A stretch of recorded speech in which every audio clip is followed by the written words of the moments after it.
قیام اللیل کے اوپر کوئی بھی بندہ دوسرے کو تنگ نہیں کرتا، لیکن قیام النہار ایسا ہے کہ جب آپ اللہ کے لیے گواہ بن کر کھڑے ہوتے ہیں، امر بالمعروف و نہی عن المنکر کرتے ہیں، تو بڑے بڑے آپ کے قریبی لوگ بھی آپ کی مخالفت کے لیے آمادہ ہو جاتے ہیں۔ یہ جو سورۃ المدثر کی شروع کی آیات ہیں، یہ نبی صلی اللہ علیہ وآلہ وسلم پہ جو شروع کی وحی نازل ہوئی ہیں ان میں سے ایک ہے۔ صحیح بخاری اور صحیح مسلم دونوں میں حدیث موجود ہے کہ نبی صلی اللہ علیہ وآلہ وسلم پہ سب سے پہلی وحی نازل ہوئی تھی، اقرأ بسم ربک الذی خلق خلق الانسان من علق، سورۃ العلق کی ابتدائی 5 آیات۔ پھر اس کے بعد صحیح بخاری اور مسلم میں آتا ہے کہ نبی علیہ السلام پہ جو وحی کا سلسلہ تھا، اس میں فترت کا پیریڈ آ گیا، ایسا پیریڈ جس میں آپ صلی اللہ علیہ وآلہ وسلم پہ کوئی وحی نازل نہیں ہوئی، اور اس کی وجہ سے آپ صلی اللہ علیہ وآلہ وسلم بڑے غم زدہ بھی تھے۔ آپ تو چاہتے تھے جلدی جلدی قرآن نازل ہو، اور اسی دوران کافروں نے طرح طرح کی باتیں بھی کرنا شروع کر دی۔ تو فترت کے پیریڈ کے بعد جو پہلی وحی نازل ہوئی ہے وہ سورۃ المدثر کی ابتدائی آیات ہیں، لہٰذا آپ صلی اللہ علیہ وآلہ وسلم پہ جو شروع کی وحی نازل ہوئی ہیں ان میں سے یہ بھی چند آیات ہیں۔ بخاری اور مسلم میں اس کی ڈیٹیل آتی ہے کہ آپ صلی اللہ علیہ وآلہ وسلم فرماتے ہیں کہ جو غار حرا میں مجھ سے ایک فرشتے کی ملاقات ہوئی، جو پوری ڈیٹیل بخاری مسلم میں آئی ہے کہ انہوں نے حضرت جبرائیل علیہ السلام انسانی شکل میں سامنے آئے اور ان کا اقرا پڑھیے، تو آپ صلی اللہ علیہ وآلہ وسلم نے کہا کہ میں پڑھا ہوا نہیں ہوں۔ 3 دفعہ یہ عمل ریپیٹ ہوا، اور پھر جبرائیل نے آپ صلی اللہ علیہ وآلہ وسلم کو اپنے ساتھ سینے کے ساتھ لگایا اور پھر پڑھایا، تو آپ صلی اللہ علیہ وآلہ وسلم نے یہ آیات پڑھی۔ بخاری اور مسلم میں یہ حدیث ملتی ہے کہ آپ علیہ السلام فرماتے ہیں کہ غار حرا میں جو مجھ پہ فرشتہ نازل ہوا تھا، پھر کچھ عرصہ کے لیے وہ مجھ پر نازل نہیں ہوا، اللہ کی آیات لے کر نہیں آیا۔ ایک دن اچانک میں نے یہ آبزرو کیا کہ مجھے کوئی شخص پکار رہا ہے، تو جب میں نے نگاہ اٹھا کر اوپر دیکھا تو پورے افق کے اوپر وہی فرشتہ چھایا ہوا تھا۔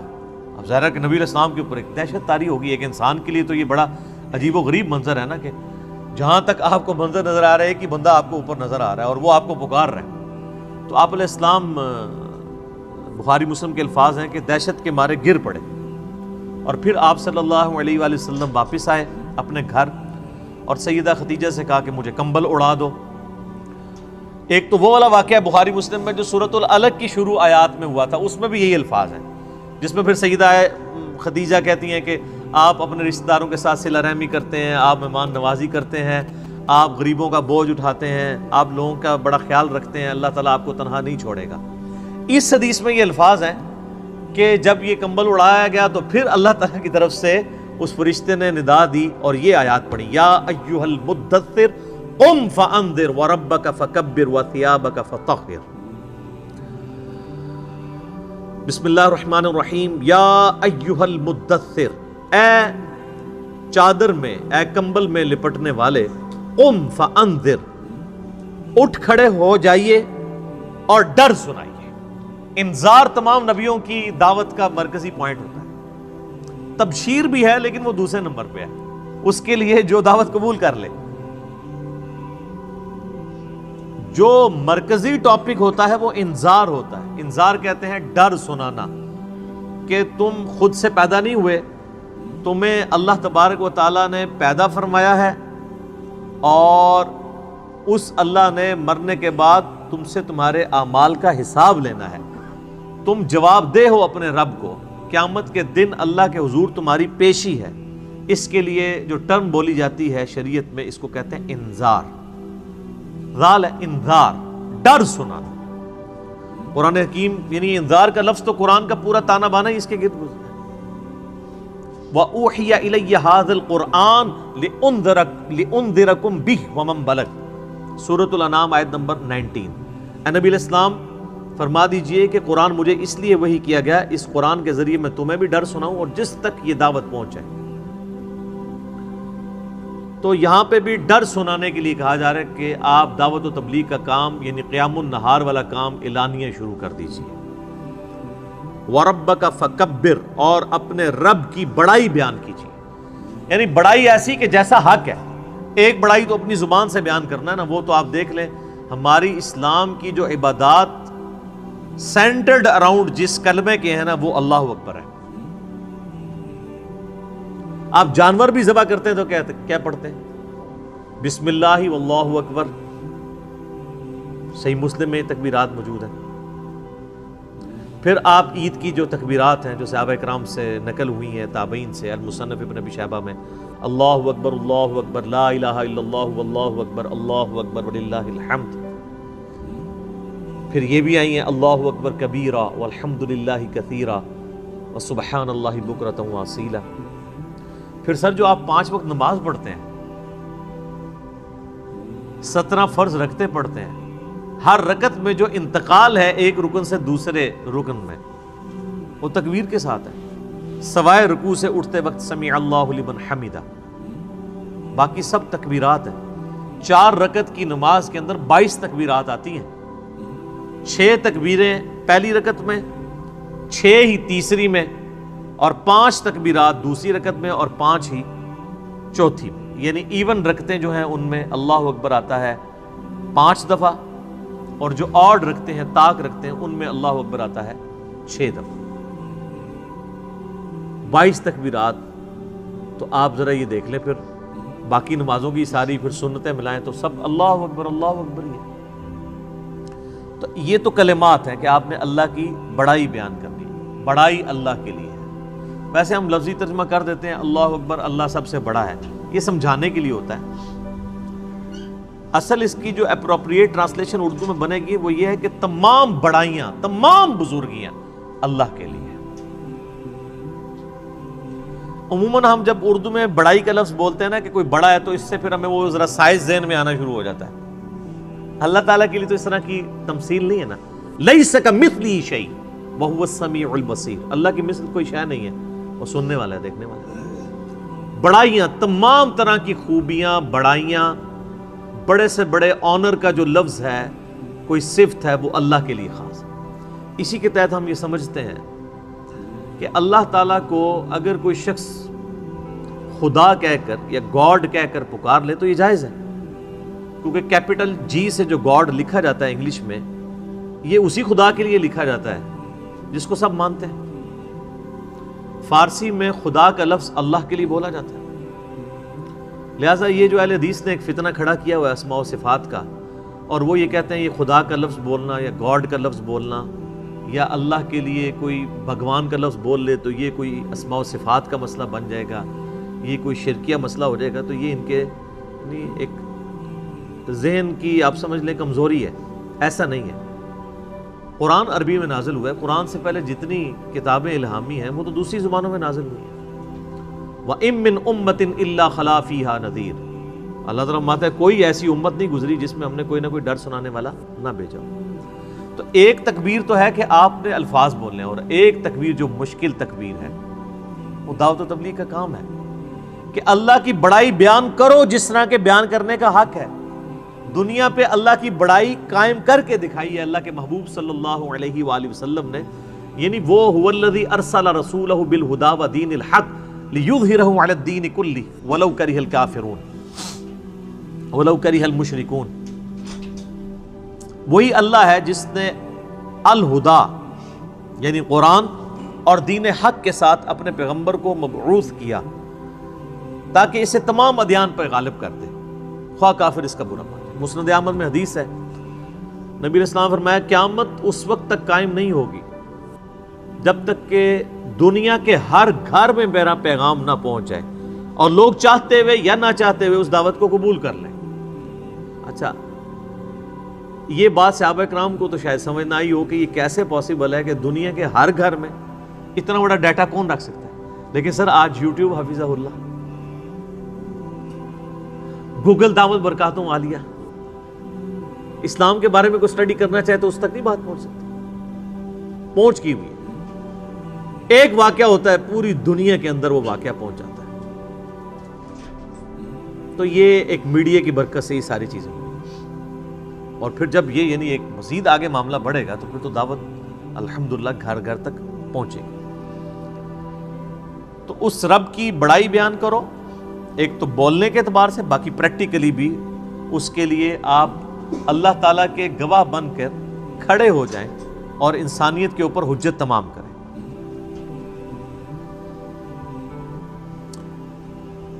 جامعہ ترمذی میں ایک حدیث موجود ہے، دلائل النبوہ امام بیہقی کی کتاب میں موجود ہے صحیح سند کے ساتھ، اور مشکات المصابیح کی 3 جلد کے اندر بھی آپ کو مل جائے گی.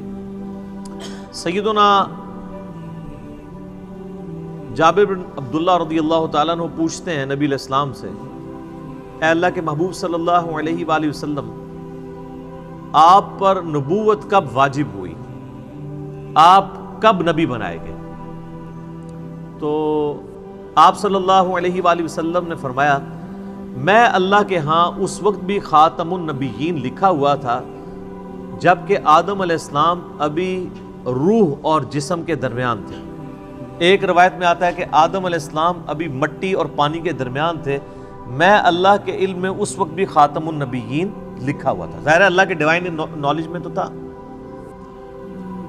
میں دعائے ابراہیم ہوں، میں عیسیٰ کی بشارت ہوں، میں اپنی ماں کا وہ خواب ہوں جو انہوں نے پیدائش کے وقت دیکھا جب میری پیدائش ہوئی، کہ ان کے لیے ایک ایسا نور ظاہر ہوا جس سے شام کے محلات بھی روشن ہو گئے ان پر.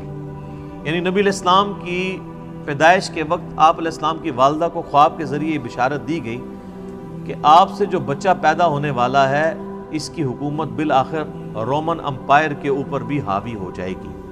اور پھر لوگوں نے دیکھا. تو لیکن یہ جو ہم جس نبوت کے یعنی مبعوث ہونے کا ذکر کر رہے ہیں وہ نبی علیہ السلام کی مبارک زندگی کے 40ویں سال کے بعد کا معاملہ ہے. آپ علیہ السلام پیدائشی طور پر پیغمبر تھے لیکن مبعوث نہیں ہوئے تھے. اللہ کی طرف سے آپ کی بعثت نہیں ہوئی تھی. اللہ کی حفاظت میں ضرور تھے. نبی تو اللہ کی حفاظت میں ہوتا ہے، لیکن نبی کو یہ خود نہیں پتا ہوتا کہ میں اللہ کا پیغمبر ہوں جب تک کہ اللہ اسے مبعوث نہ کرتا. سورہ شورى میں واضح ہے، ما کنت تدری ما الکتاب ولا الایمان. اے نبی، قرآن کے نزول سے پہلے نہ تو آپ کتاب سے واقف تھے اور نہ ایمان کی تفصیلات کو جانتے تھے، بلکہ اللہ نے اس کتاب کو آپ کے لیے ہدایت کا ذریعہ بنایا. وَإِنَّكَ لَتَهْدِي إِلَىٰ صِرَاطٍ مُسْتَقِيمٍ. اور اب آپ بھی لوگوں کو سیدھے راستے کی طرف بلاتے ہیں. حتیٰ کہ صحیح بخاری میں سیدنا ابو بکر الصدیق رضی اللہ تعالیٰ عنہ کا ایک بڑا خطرناک قسم کا خطبہ موجود ہے. خطرناک میں اس لیے کہہ رہا ہوں کہ پاکستان میں 295C لگی ہوئی ہے، ورنہ حضرت ابو بکر میں فٹ کر دیتے ہیں جو انہوں نے ڈاکٹرائن بتائی ہوئی ہے. صحیح بخاری میں خطبہ موجود ہے، میرا ایک یوٹیوب پہ کلپ بھی ہے، صحیح اور بخاری اور مسلم سے قرآن کے فضائل پہ 8 احادیث. اس میں میں نے یہ حدیث بتائی تھی کہ سیدنا ابو بکر جب خلیفہ بنے رضی اللہ تعالیٰ عنہ علیہ السلام، تو انہوں نے جب پہلا خطبہ دیا تو اس میں ان کے الفاظ ہیں کہ اللہ تعالیٰ نے محمد صلی اللہ علیہ وآلہ وسلم کو اس کتاب کے ذریعے ہدایت دی.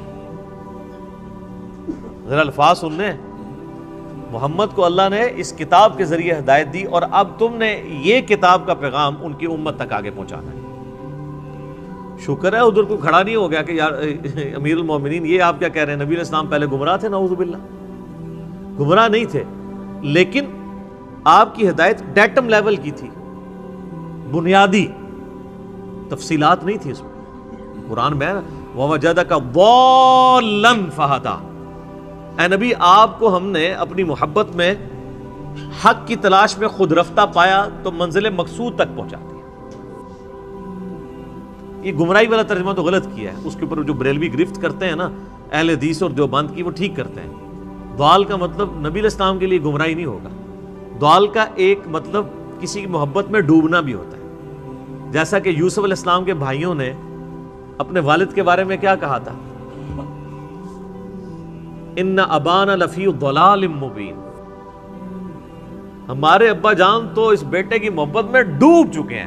وہ یہ تو نہیں کہہ رہے تھے ہمارا ابا گمراہ ہو گیا ہے، وہ یہ کہہ رہے تھے کہ یہ اس ایک بیٹے کی محبت میں ڈوبا ہوا ہے، ہمیں بھی ذرا توجہ دے. تو یہ وَوَجَدَكَ ضَالًّا فَهَدَىٰ، اس کا ترجمہ جو ہے وہ احمد بریلوی صاحب نے ٹھیک کیا ہے کہ تمہیں اپنی محبت میں خود رفتہ پایا تو منزل مقصود تک پہنچا دیا۔ تو قرآن کے ذریعے اللہ تعالیٰ نے آپ علیہ السلام کی ہدایت کو کامل کیا۔ تو نبی پیدائشی طور پہ نبی ہوتا ہے لیکن اسے پتہ نہیں ہوتا جب تک مبعوث نہ ہو جائے، ورنہ تو بخاری مسلم میں جو حدیث آتی ہے کہ نبی علیہ السلام کو جب پہلی دفعہ فرشتہ نظر آیا ہے تو آپ کی حالت جو ہوئی ہے،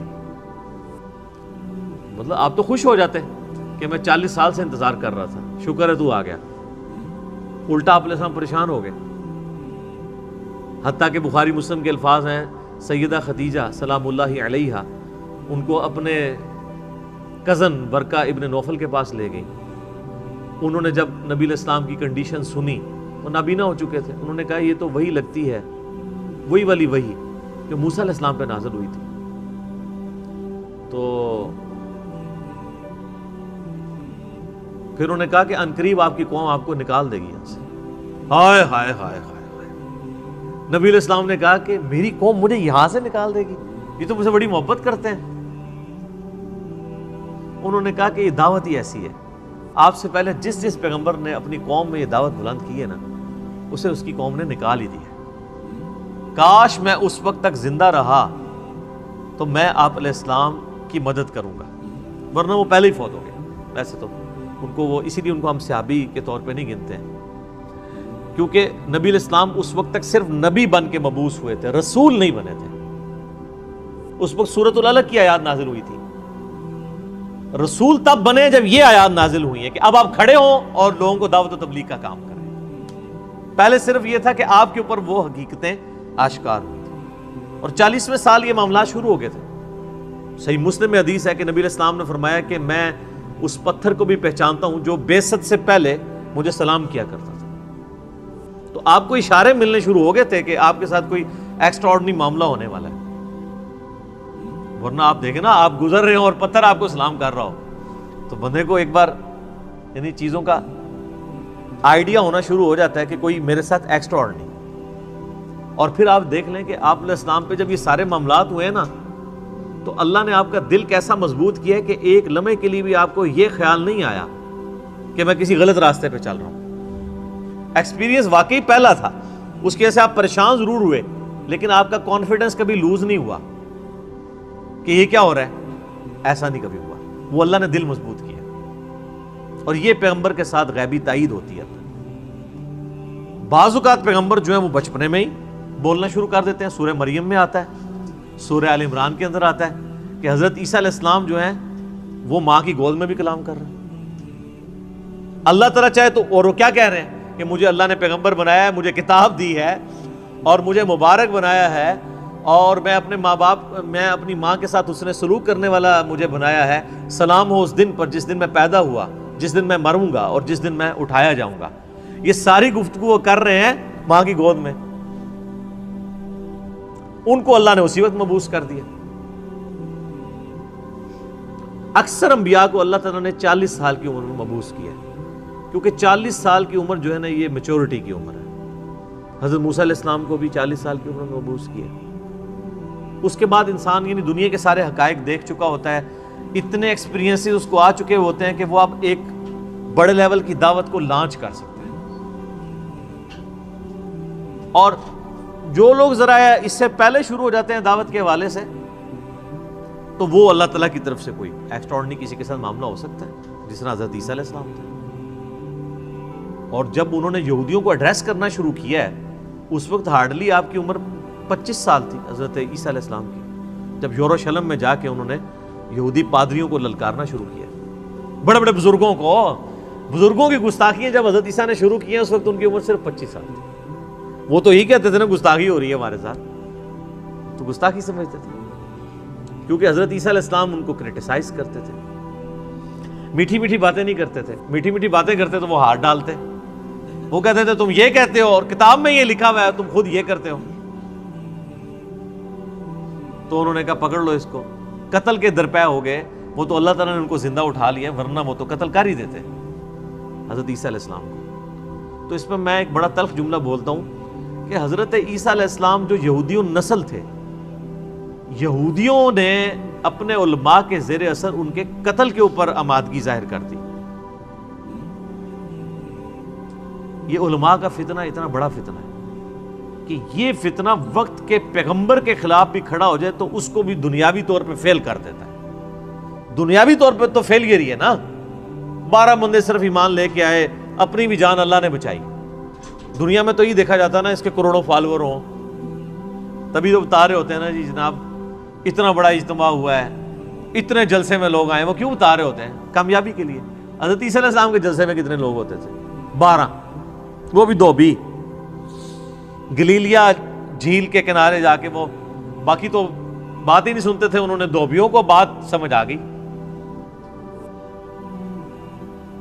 وہ جناب اللہ کی مرضی ہے کسی کو بات سمجھ آ جائے. ابو جہل کو سمجھ نہیں آئی ہے, بلال حبشی کو سمجھ آ گئی ہے, عمار ابن یاسر کو سمجھ آ گئی ہے, یاسر اور سمیہ کو سمجھ آ گئی ہے, رضی اللہ عنہم اجمعین وعلیہم السلام اجمعین. والذین جاہدوا فینا لنہدینہم سبلنا, جو لوگ کوشش کریں گے انہی کو بات سمجھ. تو نبی علیہ السلام کا باقاعدہ حکم ہوا ہے کہ آپ نے اپنے رب کی بڑائی کے لیے کھڑے ہو جانا ہے. وَثِيَابَكَ فَطَهِّرْ, اور اپنے کپڑوں کو پاک رکھنا ہے. یعنی پیغمبر مبعوث ہوا ہے اور اسے کپڑوں کی پاکیزگی کا حکم دیا جا رہا ہے. اور صوفیاء کے ہاں جس نے سب سے زیادہ گندے کپڑے پہنے وہ اتنا بڑا بزرگ ہوتا ہے. Point to be noted.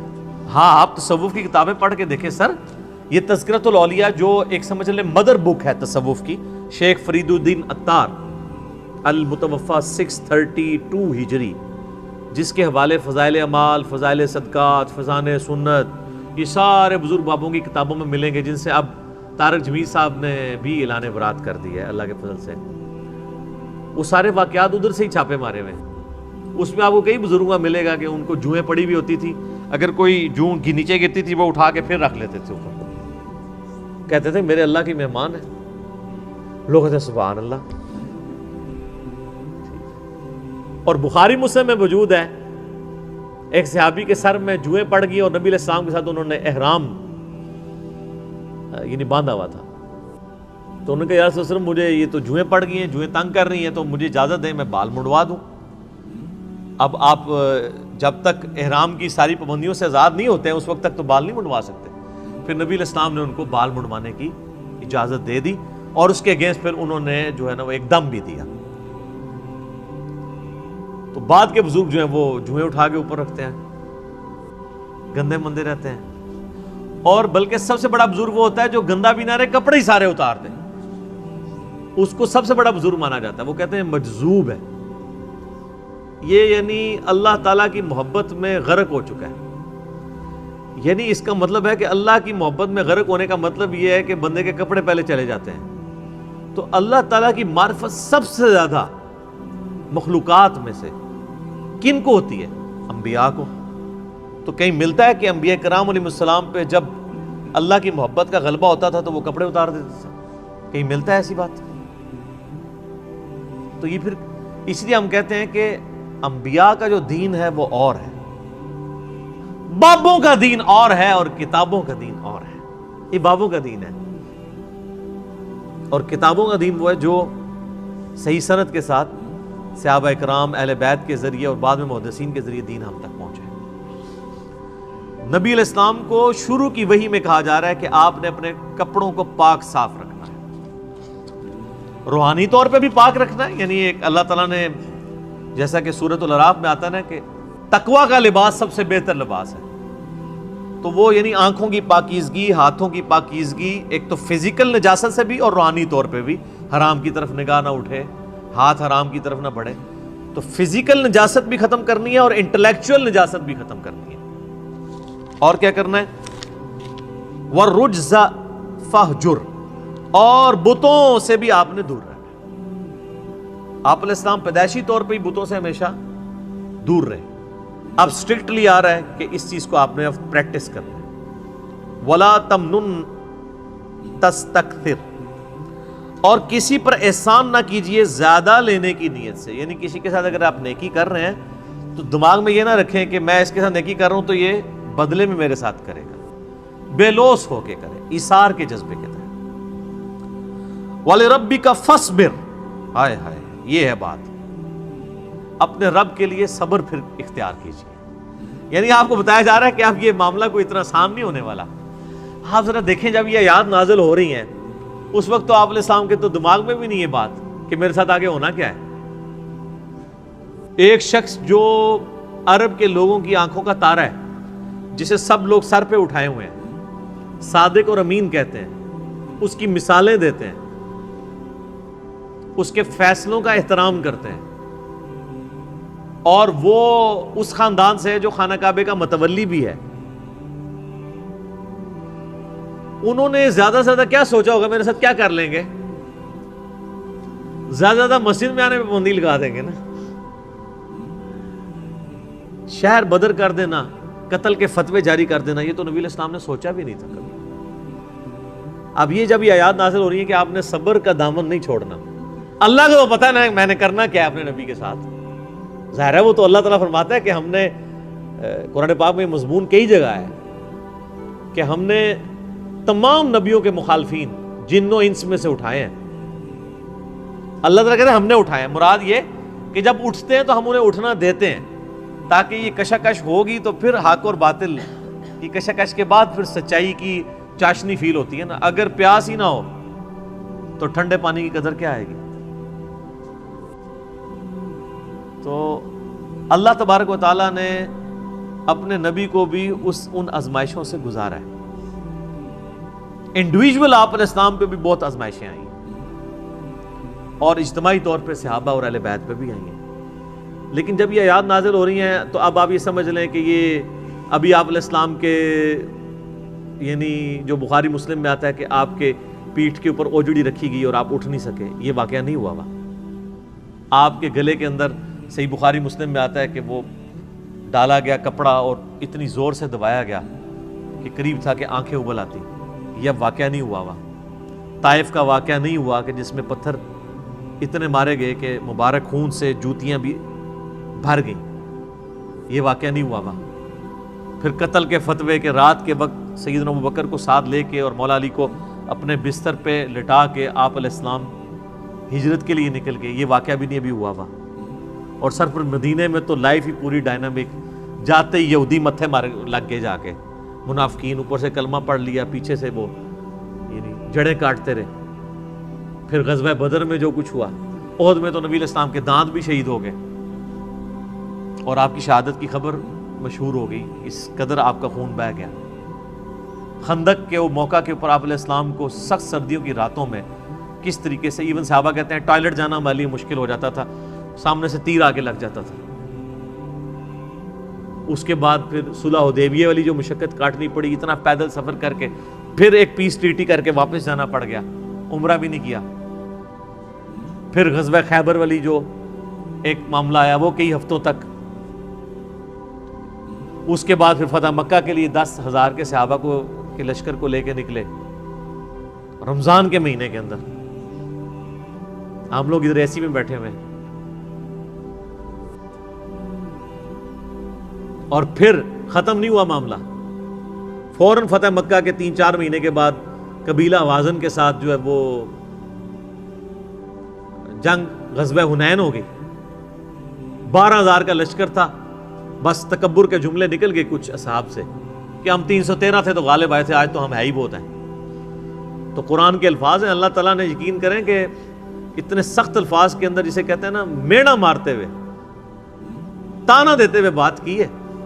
اللہ نے فرمایا تم نے یہ بات کی, تمہیں تو کہنا چاہیے تھا اللہ کی مدد سے فتح ہوئی تھی. تو دیکھ لو جب تم نے یہ جملہ بولا تو دیکھو تمہیں راستہ بھی نہیں پھر ملا بھاگنے کا. 80 بندے بخاری مسلم میں آتا ہے نبی علیہ السلام کے ساتھ رہ گئے. صرف 12,000 میں سے 80 بندے, باقی سب بھاگ گئے. وہ سامنے سے تیر ہی ایسے لگے ان کو. وہ تیر کے بڑے ایکسپرٹ تھے قبیلہ وازن کے لوگ. اور پھر پیرلل میں جناب وہ رومن امپائر نے نبی علیہ السلام کا سفیر قتل کر دیا. آپ نے غزوہ موتا کے لیے جو ہے وہ وہاں بھی مہم روانہ کر دی زید ابن حارثہ کی سرکردگی میں. اتنے معاذوں کے اوپر پیرلل میں. اور پھر اس کے بعد غزوہ موتا کے بعد پھر وہ غزوہ تبوک کے لیے آپ علیہ السلام خود, جسے وہ جیش العسرہ کہا جاتا ہے, تنگی والا جو مارکا, تو اور آخری وقت بھی آپ کیا فرما رہے ہیں؟ آخری جو آپ آگے خطبہ دے رہے ہیں بخاری مسلم میں، وہ لشکر اسامہ بھیج رہے ہیں۔ اتنی مشکل لائف شروع سے لے کے اینڈ تک، اور یہ تو باہر کی لائف ہے، جو اندر آپ کو تکلیفیں اٹھانی پڑ رہی ہیں۔ بیویاں کہہ رہی ہیں کہ جی اس طرح ہمارا گزارا نہیں ہوگا، پھر قرآن نازل ہو رہا ہے کہ نہیں اسی طرح گزارا کرو۔ تو کئی معاذوں کے اوپر، اب یہ سارے معاذ اگر آپ کے ذہن میں ہونا تو پھر آپ یہ آیت پڑھیں والی ربی کا فصبر، اے نبی علیہ السلام آپ نے اللہ کے لیے صبر کرنا ہے، ابھی تو بڑے بڑے مراحل ہیں۔